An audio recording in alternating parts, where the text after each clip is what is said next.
Hey guys, so I wanted to just do a little video here. I recently got an email from a guy who's been following the channel asking about wrestling as BDSM. And if you guys see the match that I just posted of me and MS Pin wrestling, you'll see kind of the nature of how I roll, but also like that because he's into chokes, he's into getting squeezed just as I am. Those kind of holds were actually integrated more into our role. I'm not adverse to the idea of BDSM elements making into wrestling or using wrestling in a BDSM context. And for the record, as you guys asked questions, part of the question that I had received was kind of like, well, I wanted to talk to you about this in private because he didn't think that I would talk about it on this channel. But I think I've actually touched on BDSM a little bit on this channel when it comes to rolling. But let's go ahead and kind of get into it a little bit more. If you guys are watching my videos and you are looking to do more of BDSM type things, like using the holds that I'm teaching you to punish and to cause discomfort and pain in somebody, I would say, I would advise you to lean a lot more towards the dominance aspect of BDSM rather than the sadomasochistic element. Now, you can get away with quite a bit when it comes to head scissors and body scissors and bear hugs and things like that, those kind of more squeezy things. But when you're talking about joint locks, like when you're talking about an armbar, or you're talking about a Kimura or an Americana or an omoplata, or any number of these types of joint locks and whatnot, these holds are not designed to torture somebody and hold somebody down for a long period of time. If you were to be trying to push an armbar too far, if you're doing an armbar properly, right, it's going to be just an elbow lock, right, and we're hyperextending the arm.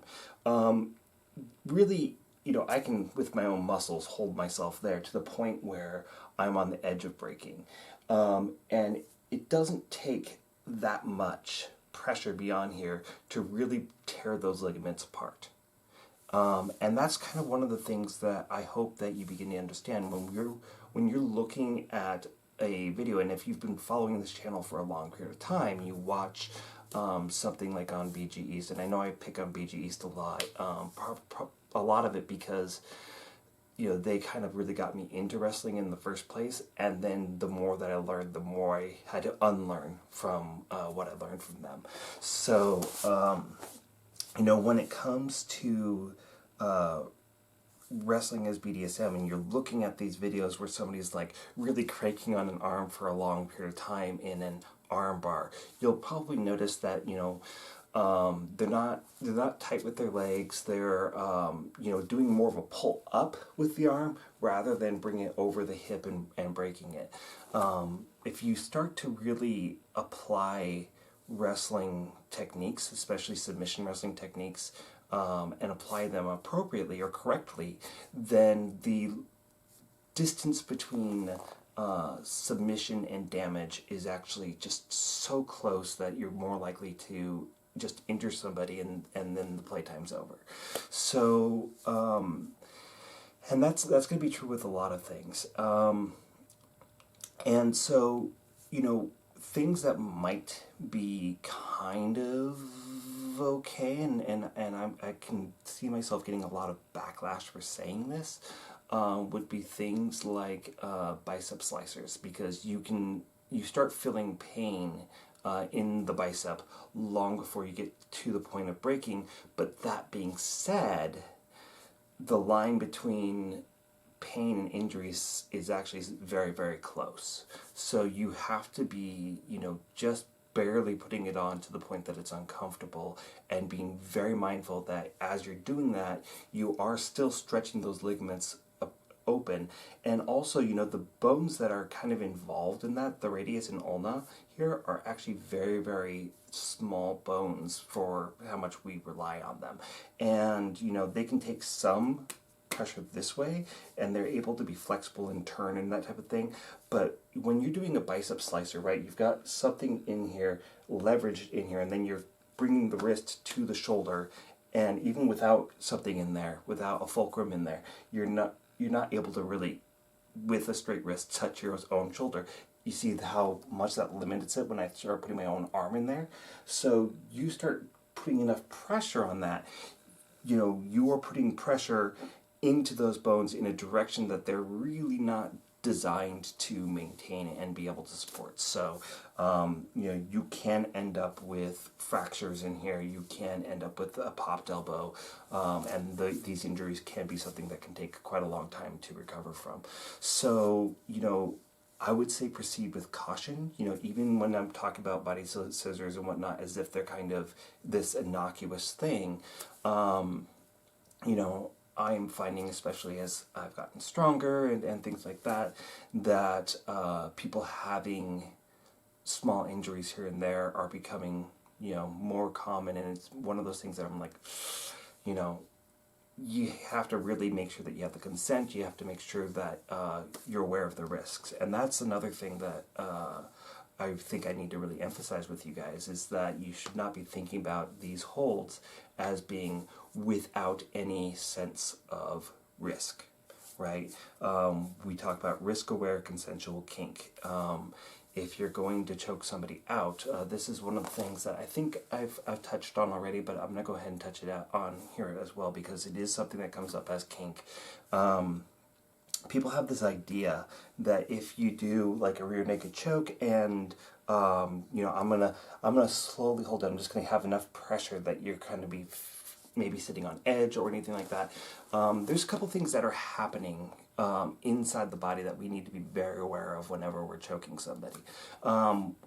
When you first get a choke put on, you will notice that your face feels puffy, right? It feels like a lot of blood has been forced into your face, which it has, right? All this blood, when you start compressing in on the sides, is going to go up and down, and that's going to increase cranial pressure. And if you are, just holding somebody, right, and you're putting on that pressure, what you are closing off is the blood going out of the head, right? The carotids are the blood going in, but you actually have your veins that are going from your head back to your heart. And when you start to close up, the first thing that you're actually going to compress is that low pressure blood leaving the head, but the high pressure blood is still being pumped into it. So your heart is actually going to increase cranial blood pressure, even if you're not really choking somebody out. And eventually somebody will pass out from that, but other damages are happening along that period of time. So there's something called a petechia, which you'll notice usually around the eyes first. Yes, I've had it happen to me, which is where the capillaries, the smaller, weaker blood vessels, will pop open, and then they'll just leave like little dots here and there, and it's like looks like freckles, kind of. That is one of those things that's going to happen. You're going to have problems in your eyes. You can actually have ruptures in your eyes from that high pressure. And then there's, all the little blood pathways that are going into your brain. Those can have like little tiny openings that could possibly happen. This might be somewhat innocuous, if it happens, in your face or somewhere else in your body, like a bruise, but it's not something that we really want to have happen to our brain. So, it's not, in my opinion, any safer to go halfway with chokeouts as it is with going all the way. That pressure is still going to be doing damage, and if you're doing it a lot and you're doing it for a long time, like you're doing it for like a 2-hour BDSM session, the risk goes up. And oftentimes that I find that if, I've been in a choking session, that, I might have low mood afterwards, I might be very tired, or I might be grumpy, things like that. So, something is happening there. Your brain is getting affected, even if you're not getting knocked out. So, again, I'm not in any way kink shaming or saying that you absolutely shouldn't do this, but I think that you need to be aware of the risks. whenever you're playing with blood flow that goes into the brain, we are talking stroke is something that you can trigger, cardiac arrest you can trigger when the brain is deprived of blood. They actually tell us not to take pulse from the neck anymore because the blood pressure will drop, and that can be problematic. You can, like I said, you can trigger stroke, you can trigger an aneurysm, you can trigger a heart attack, or rather cardiac arrest. You can even trigger respiratory arrest from choking play. So, be very mindful of that. If somebody's had a concussion, somebody's had a stroke or anything like that, maybe it's not the best idea to engage in that kind of play. But again, it's your life. I'm not going to shame you for wanting to do that. And so, going back to what I kind of said in the beginning, is that it's probably a lot more focused on being dominant. So I would be focusing on, how do I maintain good side control? How can I maintain good top control? How can I utilize my guard to roll somebody over and get them back to a bottom position? Get them to the bottom position, not you. You get to the top, right? And really focusing on that type of thing. And another little kind of housekeeping thing, and I'm probably going to bring this up a lot because there's a person that reached out to me again that wanted to play a role that I rolled with a while ago, and I really should have given him a bad review on Meat Fighters, and it looks like we're kind of outside of that window, so I can't go back and put that in now. But there's this guy that does a lot of heel hooks when he rolls, and it's like it's the only submission that he knows. And when I recently talked to him, and I was like, "Are you that guy?" And he's like, yeah, I do that from time to time." And I was like, "Yeah, I told you not to do that." Here's the thing about heel hooks, okay? They're not legal until you get to a brown black belt level in tournaments. My school does not allow them to be practiced unless one of the people practicing them is purple belt or higher. Like we'll drill them, but you can't use them rolling unless one person's purple belt and higher, and they don't like it if it's a white belt being involved with heel hooks. The reason for this is that when you are twisting that ankle and you're isolating the femur, right, the upper part of the leg, you're creating rotation in the knee, and the knee doesn't know how to perceive that as pain. So there's no trigger warning system there. So what you'll feel like, okay, this is a little bit weird. And then if you keep going, the knee breaks. And you tear all the ligaments in the knee because you're rotating it, right? You've stretched all of them out, and there it goes. So really, things like heel hooks, knee bars, bicep slicers, and I know I brought that up earlier, these are, not legal at a low level for a reason. Same thing with the scorpion crunch. That's not legal in, I think, white belt, but they do allow that in blue belt. And the reason being is because the rate of injury is so high, and the rate of injury is so high because the amount of control that it takes in order to not injure somebody is something that you're not going to develop in those first couple years at when you're practicing wrestling or Brazilian Jiu-Jitsu in this case. So be very mindful, and I would actually, look that up for yourself and be like, okay, these are the things that they want to postpone you being able to use till you're further on in competition, and there is going to be a reason for that, and that reason is usually because people are getting injured well before they even realize that they're in trouble. So they want you to be able to recognize that early on, and then they want you to be able to be somebody that can recognize that in a role and tap early so that you don't get injured. So that's what I got for you guys. Please do ask whatever questions that you guys have coming up. I believe that you can email me through this account, and that's perfectly fine. I don't check the email often, but when I do, I usually will reply to most people, unless you're just doing something totally creepy. But if you're just asking for wrestling advice or things like that, I'm always happy to help. Big shout out to the first guy that had commented on the match that I just posted. I am so ecstatic. This guy had started Brazilian Jiu-Jitsu because of this channel, and that makes me so happy, and I am happy to be inspiring you guys. And you know, this channel's here for you guys. It's not here for my ego. It's not here for anything other than to make you better wrestlers. So please go ahead and ask your questions.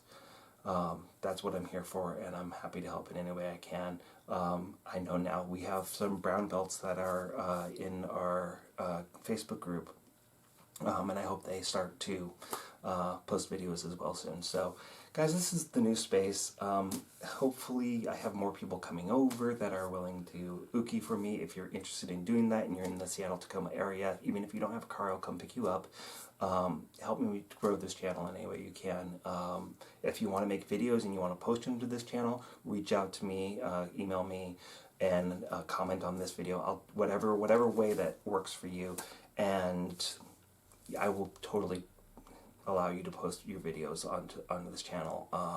Whether it's a match, whether you want me to critique a match, or you want to do an educational video that's in your own discipline. And I know I try not to knock on pro too much on this channel, because it is a valid style that people do enjoy, and there is technique to that, there is training and discipline that goes to that.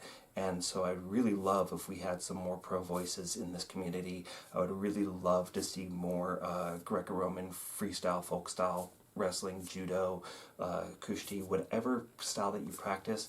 I want your voices heard. I want you sharing. So please start reaching out and doing that. It would certainly help keep me motivated to keep this channel going. And eventually, you know, there might be a website. So yeah, help us grow this community. That's what we're here for. Thank you guys. I appreciate you so much. You have a great night.